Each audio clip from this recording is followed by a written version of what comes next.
আসসালামু আলাইকুম ডিয়ার মাধ্যমিক স্টুডেন্ট 2026। তোমাদের একটা ইনফরমেশন দিয়েছিলাম টেস্ট পেপার সম্পর্কে। তো তোমাদের বলেছিলাম আমি যে টেস্ট পেপার 14 তারিখে বার হবে। দুঃখজনক, এর জন্য খুবই দুঃখিত, সরি। কলেজ স্ট্রিটে খোঁজ নিলাম, ওরা বললো যে 20 তারিখের মধ্যে বার হবে, এখনো বার হয়নি। তো তোমরা রেডি থাকো, টেস্ট পেপার খুব শীঘ্রই বার হচ্ছে। আশা করছি তোমাদের প্রত্যেকের টেস্ট ভালো হয়েছে, কিন্তু এখন শীতের মরশুম চলছে, এখন অলসতা লাগবে, কিন্তু তোমাদের ফাইনাল একেবারেই দোরগোড়ায়। সেই জন্য কোনো রকম অলসতা নয়, কোনো রকম মানে শৈথিল্য নয়, তোমাদেরকে মাধ্যমিকের রেজাল্ট ভালো করতেই হবে। তোমাদের এখন পুরো 100% সুযোগ রয়েছে। এখনো পর্যন্ত তোমাদের হাতে যে সময় রয়েছে, এই নভেম্বর মাসের 15 দিন, ডিসেম্বর পুরো, জানুয়ারি পুরো, এই টোটাল তোমাদের হাতে সময় রয়েছে। এখনো তোমরা অনেক নাম্বার তোমরা বাড়াতে পারবে যদি তোমরা নিয়মিত পরিশ্রম করো। এখন তোমাদের আমি বলবো, শুধু বই, খাতা, পেন এর সঙ্গে সম্পর্কটা সুন্দর করো, যাতে তোমরা রেজাল্ট ভালো করতে পারো। দুশ্চিন্তা বাদ দাও এবং যত রকম কুচিন্তা সেগুলো বাদ দাও, এবং ফালতু যে সময়গুলো নষ্ট করো ফোন ঘেঁটে, বন্ধুদের সাথে আড্ডা মেরে বা অন্য অন্য প্রোগ্রামে অ্যাটেন্ড করে, সেই সময়গুলো বাদ দাও। 24 ঘন্টার মধ্যে তোমরা ম্যাক্সিমাম টাইমটা পড়া, প্র্যাকটিস, রিভাইজ এর মধ্যেই কাটাও। আমি বলবো তোমরা এই 24 ঘন্টার মধ্যে 16 ঘন্টা মিনিমাম লাগানোর চেষ্টা করো, এবং আশা করছি এই 16 ঘন্টা যদি নিয়মিত তোমরা প্র্যাকটিস করো, তোমাদের টেস্টে যা নাম্বার উঠবে তার থেকে অনেক বেশি তোমরা স্কোর করতে পারবে। এখনো তোমাদের হাতে সময় রয়েছে, সুযোগ রয়েছে।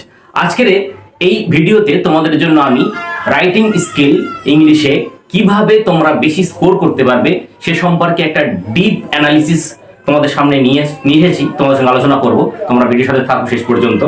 তো রাইটিং স্কিল খুবই গুরুত্বপূর্ণ। আমরা জানি মাধ্যমিকে ইংরেজিতে সিন 20 নম্বর, আনসিন 28 নম্বর, গ্রামারে 12 নম্বর এবং রাইটিং স্কিলে 30 নম্বর। এই 30 নম্বরটা আমাদের জন্য খুবই গুরুত্বপূর্ণ যদি আমরা 80-র ওপরে নাম্বার পেতে চাই, লেটার মার্কস পেতে চাই। এবং যারা 90-র ওপরে পেতে চাও তাদের জন্য আরো বেশি গুরুত্বপূর্ণ এই রাইটিং স্কিলে কিভাবে 30-এ 25-এর ওপরে নাম্বার পাওয়া যায়। কারণ রাইটিং স্কিলে অনেকে দেখা যায় যে গড়ে 5 করে নাম্বার পেয়ে গেল, সেখানে প্রায় 50% নাম্বার কমে গেল, 15 নম্বর কমে গেল। আবার কিছুজন দেখা যায় 7 করে গড় পেয়ে যাচ্ছে, সেখানে 21 নম্বর পাচ্ছে, কেউ 8 করে পাচ্ছে, কেউ আবার 9 করে পাচ্ছে, কেউ 9.5ও পাচ্ছে। তো যারা 9.5 পাচ্ছে বা যারা 8 পাচ্ছে বা 9 পাচ্ছে, এরা কিভাবে পাচ্ছে, ওরা কোন স্ট্র্যাটেজি ফলো করছে, এটা তোমাদেরও জানা দরকার। তো তোমরা যারা এখনো পর্যন্ত রাইটিং স্কিলে দুর্বল, তারা এই ভিডিওটা দেখো, মন দিয়ে দেখো, এবং যেগুলো বলছি তোমরা ফলো করো। আশা করছি ইনশাল্লাহ তোমরা ভালো ফল করবে। তোমরা চেষ্টা করো, ইনশাল্লাহ ফল ভালো হবে। তোমাদের 100% দেওয়ার চেষ্টা করো, ওই 90% বা 99% ওরকম নয়, পুরোপুরি তোমাদের এফোর্ট লাগাও, 100% এফোর্ট লাগাও। তোমরা অবশ্যই ইংরেজিতে খুব ভালো ফল করবে। এবং প্রতিটা সাবজেক্ট তোমাদের সাথে আরো রয়েছে, এর আগের ভিডিওতে বলেছিলাম যে তোমাদের 7টা সাবজেক্ট, ওই 7টা সাবজেক্টে প্রত্যেকটাতে স্কোর করতে হবে। তো কথা না বাড়িয়ে, রাইটিং স্কিল লিখতে গেলে আমাদের কোন বিষয়গুলো ফলো করা দরকার সেইগুলো তোমাদের সঙ্গে আমি এখন ডিসকাস করব। এবং ভিডিওর শেষে তোমাদের এবছরের জন্য 2026-এর জন্য কোন কোন রাইটিং স্কিল খুবই ইম্পর্টেন্ট সেইগুলো তোমাদের আমি বলে দেব। তো প্রথমে আমরা এই যে মাধ্যমিক 2026 রাইটিং স্কিল লিখতে গেলে আমাদের কোন জিনিসগুলো ফলো করা দরকার সেগুলো তোমরা একটু খেয়াল করো। তোমরা প্রত্যেকে জানো যে রাইটিং স্কিলে রয়েছে লেটার রাইটিং, তারপরে লেটারের মধ্যে দুটো লেটার, প্রাইভেট লেটার এবং অফিসিয়াল লেটার, এবং notice writing, paragraph writing, biography writing, dialogue writing, summary writing. তো গত প্রিভিয়াস যে ইয়ারগুলো মাধ্যমিক হয়েছে সেগুলোতে না কোনোদিন আসেনি কনভারসেশন, মানে ডায়লগ রাইটিং আসেনি, সামারিও আসেনি। তো ওখান থেকে আসার চান্স নেই, এবং বেশ কিছু বছর ধরে প্রসেসিংটাও আসছে না। এবছর কি হবে বলতে পারছি না। তো বছর তোমরা রাইটিং স্কিলে স্কোর করতে গেলে তোমরা রাইটিং স্কিলে যে জিনিসগুলো ফলো করবে, সেই জিনিসটা তোমরা কিভাবে লিখবে সেই জিনিসটা খুব ভালোভাবে খেয়াল করো। প্রথমত, তোমাদের এই যে সেকশনগুলো থেকে রাইটিং আসে, এইগুলোতে এক্সামিনার কি চায়, এক্সামিনার কি দেখতে চায়, তো সে সম্পর্কে তোমাদের কয়েকটা পয়েন্ট আমি বলবো, সেগুলো খেয়াল করো। প্রথমে যেটা তোমাদের জন্য দরকার সেটা হচ্ছে ফরম্যাট। তো এই ফরম্যাট তোমরা জানো প্রত্যেকটা রাইটিং এর আলাদা আলাদা ফরম্যাট। লেটার রাইটিং এ প্রাইভেট লেটারের ফরম্যাট আলাদা, অফিসিয়াল লেটারের ফরম্যাট আলাদা, নোটিশ রাইটিং এর ফরম্যাট আলাদা, বায়োগ্রাফি রাইটিং, তারপর তোমাদের প্যারাগ্রাফ রাইটিং, স্টোরি রাইটিং, তাদের ফরম্যাট আলাদা। তো প্রথমে তোমরা যেটা খেয়াল করো, প্রত্যেকটা রাইটিং স্কিলের অ্যাবসোলুট যে ফরম্যাট, সঠিক যে ফরম্যাট, সেটাকে তোমরা স্ট্রিক্টলি ফলো করবে। কারণ ফরম্যাটটা যদি, ফরম্যাট মানে ওর গঠন, স্ট্রাকচারটা, যে একটা রাইটিং স্কিল তোমরা সাদা পেজে লিখবে, সেই সাদা পেজে রাইটিং স্কিলটা কেমন দেখাবে এটাকেই ফরম্যাট বলে।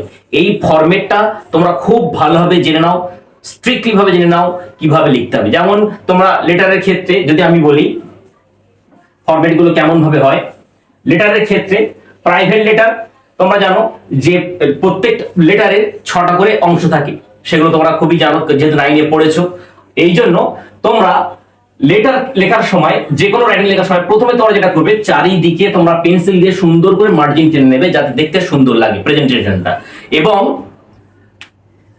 ওই ফরম্যাটের মধ্যে ইনকমপ্লিটনেস যাতে না থাকে। তো লেটার রাইটিং লিখতে গেলে তোমাদের সেন্ডার্স অ্যাড্রেস লাগছে, যে চিঠিটা লিখছে, এবং যার কাছে চিঠি লেখা হচ্ছে তার অ্যাড্রেস লাগবে, তার সলিউটেশন লাগে, গ্রিটিংস লাগে, এবং এন্ডিংটা লাগছে। তো এইভাবে তোমরা লেটার যখন লিখবে, যেমন প্রাইভেট লেটারের ক্ষেত্রে তোমরা সেন্ডার্স অ্যাড্রেস, যে পাঠাচ্ছে এদিকে পুরো একদম খাতার ডান দিকে এখানে যে লিখছে তার ঠিকানা থাকবে, সেন্ডার্স অ্যাড্রেস। তারপরে এখানে তুমি সুন্দরভাবে যাকে বন্ধুর কাছে লিখছো, কিংবা পিতামাতার কাছে লিখছো, বা আরো কারো কাছে লিখছো, সেটা তুমি এখানে ডিয়ার বা মাই ডিয়ার বলে শুরু করবে। এখানে একটা কমা থাকবে, ঠিক এর নিচে থেকে তোমরা সুন্দরভাবে এই চারিদিকে মার্জিন টেনে এখান থেকে শুরু করলে লেখা পুরো এই পর্যন্ত নিয়ে যাবে, আবার এখান থেকে শুরু করবে, এপারেও যখন মার্জিন থাকবে সুন্দরভাবে, এটা সুন্দর। তারপর নিজে যখন শেষ করবে, তোমার লেটারের ফরম্যাট তোমরা জানো, তো ফরম্যাটটা তোমাদের জন্য খুবই জরুরি, ফরম্যাটটা ফলো করবে। তাহলে স্ট্রিক্টলি ভাবে প্রত্যেকটা রাইটিং এর ফরম্যাট তোমরা ফলো করবে। আর 2 নম্বর গুরুত্বপূর্ণ যে পয়েন্টটা, সেটা হচ্ছে ল্যাঙ্গুয়েজ। তোমাদের অনেকেই এখানে গিয়ে প্রচন্ড মারাত্মক ভুল করে, যেখানে ল্যাঙ্গুয়েজ বিষয়টা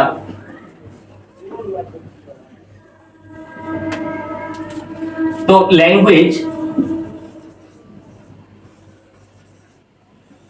এই ল্যাঙ্গুয়েজটা কেমন হবে, সেন্টেন্স কেমন হবে রাইটিং এর, এবং শুধু রাইটিং নয়, সিন আনসিন যেখানে উত্তর লিখবে, তোমরা এই ল্যাঙ্গুয়েজটা একদম সিম্পল, নিজের মতো করে লেখার চেষ্টা করবে। কিন্তু নিজের মতো করে মানে এই নয় যে যা খুশি তাই লিখবে, নিজের মতো করে সহজ ভাষায় লেখার চেষ্টা করে তাদের ভালো নাম্বার স্কোর করবে, এবং এরর ফ্রি থাকতে হবে।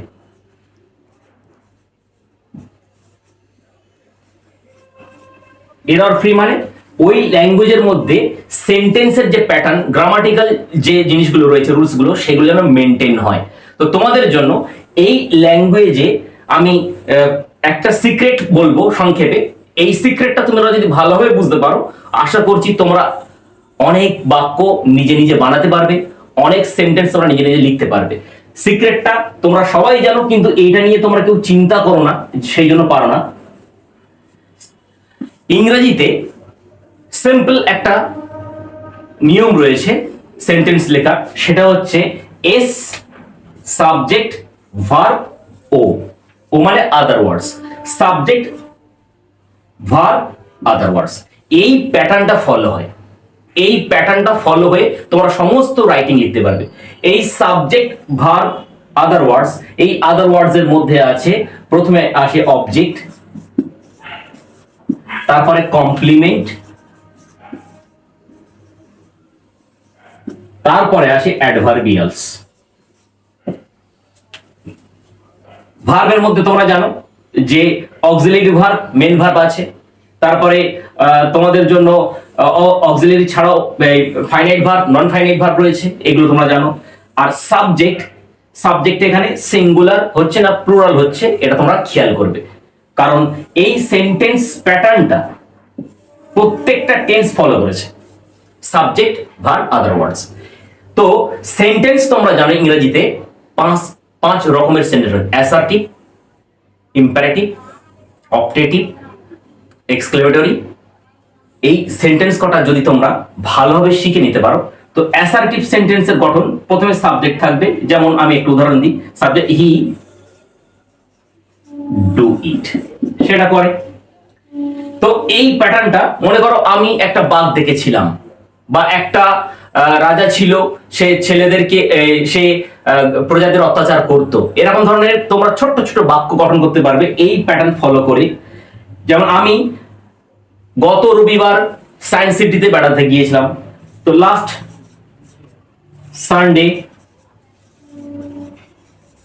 I subject went, verb I went to science city, বা যেখানে গিয়েছিলাম প্লেসের নাম দিয়ে দিলে। তো এইরকম ভাবে সাবজেক্ট ভার্ব আদার ওয়ার্ডস এই প্যাটার্নটা ফলো হয়। এছাড়া আরেকটা জিনিস যেটা তোমাদের খেয়াল রাখতে হবে সেটা হচ্ছে ভয়েস।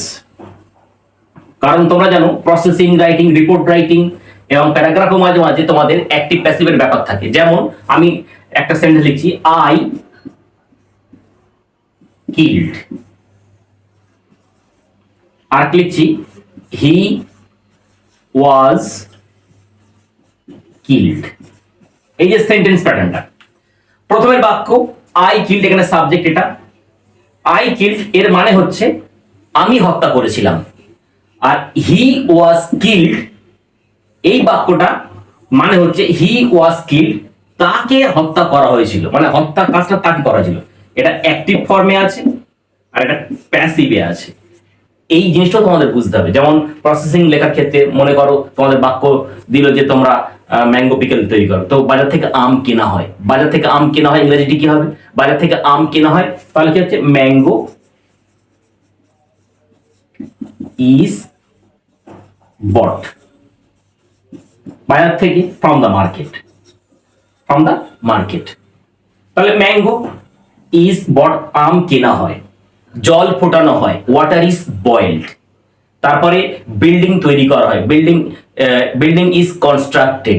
এরকম ধরনের যে প্যাটার্ন গুলো রয়েছে, এই অ্যাক্টিভ আর প্যাসিভ এই দুটো খেয়াল করবে যখনই কোনো রাইটিং স্কিল লিখবে, যে তোমরা কোন ভয়েসে লিখছো। আরেকটা বিষয় রয়েছে, সেটা হচ্ছে তোমাদের ন্যারেশন। ন্যারেশনে স্টোরি লেখার সময় তোমরা জানো যে অনেক সময় ডাইরেক্ট স্পিচ আমরা ব্যবহার করি, যেমন ইঁদুর বললো কিংবা সিংহ বললো কিংবা র্যাবিট বললো, তাদের মুখে আমরা কথা বসিয়ে দিলাম। তো ডাইরেক্ট স্পিচ যখন ব্যবহার করব, ডাইরেক্ট যে স্পিচটা সেটা ডবল ইনভার্টেড কমার মধ্যে রাখবো। যেমন মনে করো লায়ন বললো, লায়ন সেড, লায়ন বললো হোয়াট আর ইউ ডুইং।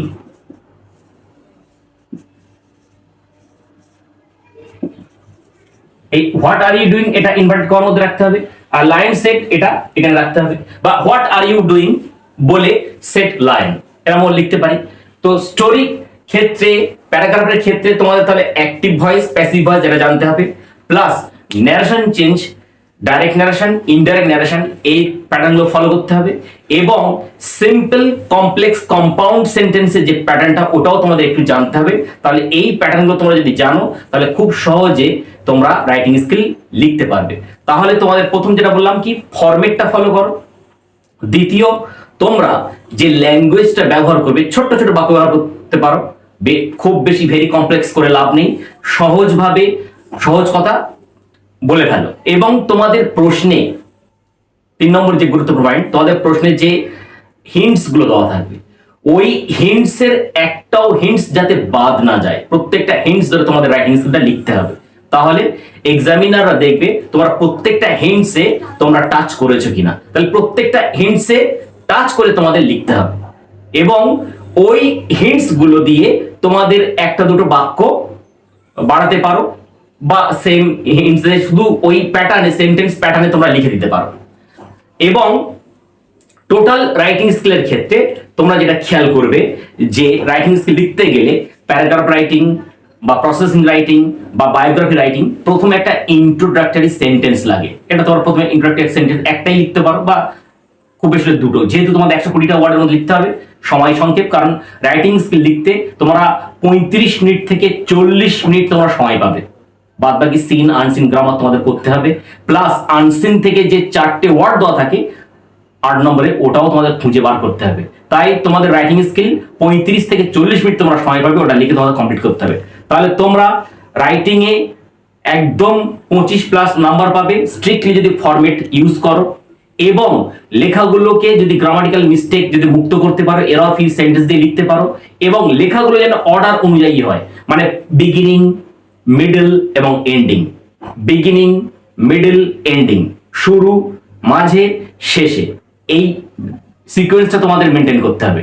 শেষের জিনিস যেন প্রথমে না চলে আসে, মিডলের জিনিস যেন লাস্ট না চলে যায়, এরকম হলে কিন্তু নাম্বার কমে যাবে।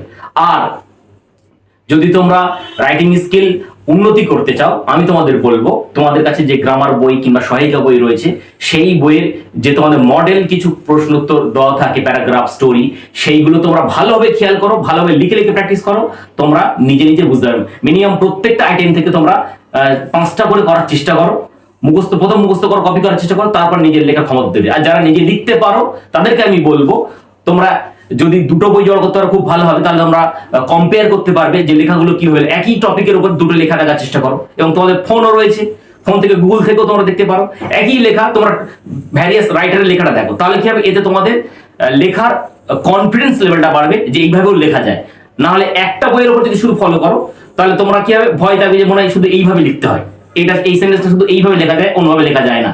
কিন্তু তুমি যখন অন্য একটা রাইটিং দেখবে, যখন দেখবে যে এইভাবেও লেখা যায়, তখন এই দুটো বই দেখলে তোমাদের লেখার যে কোয়ালিটি, এর মানটাও বাড়বে। তো যারা লিখতে পারো না তারা চেষ্টা করো এখন থেকে, আর যারা লিখতে পারো তাদের পেনেতে আরো ধার দেওয়ার চেষ্টা করো।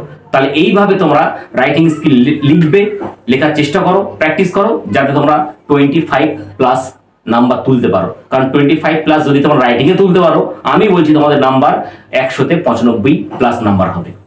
তো এখন তোমাদের জন্য 2026-এ যে রাইটিংগুলো খুবই ইম্পর্টেন্ট, আমি বলবো তোমাদের জন্য, যেহেতু গত বছর রিপোর্ট তোমাদের একবার রিপিট হয়েছে, 2 বছর পর পর রিপোর্ট এসছে, এবছর কোনো আইটেম আবার রিপিট হতে পারে, কারণ এরকম কোনো পর্ষদ নির্দেশিকা জারি করেননি যে আমরা প্রিভিয়াস ইয়ার থেকে কোশ্চেন নেব না। তো তোমাদের জন্য উচিত হবে প্রতিটা আইটেম শিখে যাওয়া পরীক্ষার হলে, এবং কোনো সাজেশনের উপরে ফুললি ডিপেন্ড না হওয়া। সাজেশন মানে এখানে যে এই 5টা করে এর মধ্যেই পড়বে, এরকম সাজেশন করাটা একটু বোকামু হবে আমার মনে হয়। তোমরা চেষ্টা করবে রাইটিং এর জন্য তোমরা ফরম্যাট গুলো ভালোভাবে শিখতে হবে, এবং 2-4টে ওই ফরম্যাট অনুযায়ী যাতে লিখতে পারো সেটা প্র্যাকটিস করো। কারণ এই 5টা প্যারাগ্রাফ করলাম, এই 5টার মধ্যে যদি নাও আসতে পারে, বা 5টা স্টোরি করলে তার মধ্যে নাও আসতে পারে। যারা দাবি করে যে আমি 5টা সাজেশন দিচ্ছি এর মধ্যেই পড়বে, এই দাবিটা অনেক সময় কি বলো, যদি না মেলে মানে স্টুডেন্টদেরই ভাগ্য ক্ষতি। তো আমি এরকম সাজেশন স্টুডেন্টদের দিই না, আর আমি আমার স্টুডেন্টদের সাজেশনই দিই না, ওদের আমি সমস্ত রাইটিং স্কিল ধরে ধরে শেখানোর চেষ্টা করি, এবং তারা যাতে নিজে লিখতে পারে সেই চেষ্টা আমি করি। এবং ওদের বলে দিই যে এই সেকশনগুলো এবছর ইম্পর্টেন্স রয়েছে, তোমরা একটু আর একটু ভালোভাবে দেখে যাও, সবটাই গুরুত্ব দাও। তো তোমাদের জন্য সেরকমই বলবো যে এবছর ইম্পর্টেন্ট রয়েছে তোমাদের জন্য রাইটিং স্কিলে, খুবই ইম্পর্টেন্ট। তোমরা জানো যে প্রতি বছর লেটার থাকেই, এক বছর অফিসিয়াল দিলে আরেক বছরে প্রাইভেট লেটার দেয়। তো এবছর তোমাদের জন্য, যদি গত বছর অফিসিয়াল পড়েছে, এবছর তোমাদের জন্য প্রাইভেট লেটার ইম্পর্টেন্ট। 2 নম্বর তোমাদের জন্য রয়েছে নোটিশ রাইটিং ইম্পর্টেন্টের তালিকায়। 3 নম্বর তোমাদের জন্য রয়েছে প্রসেসিং।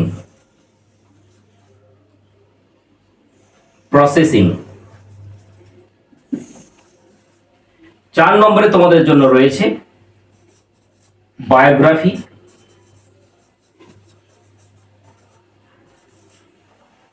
5 নম্বরে তোমাদের জন্য রয়েছে প্যারাগ্রাফ।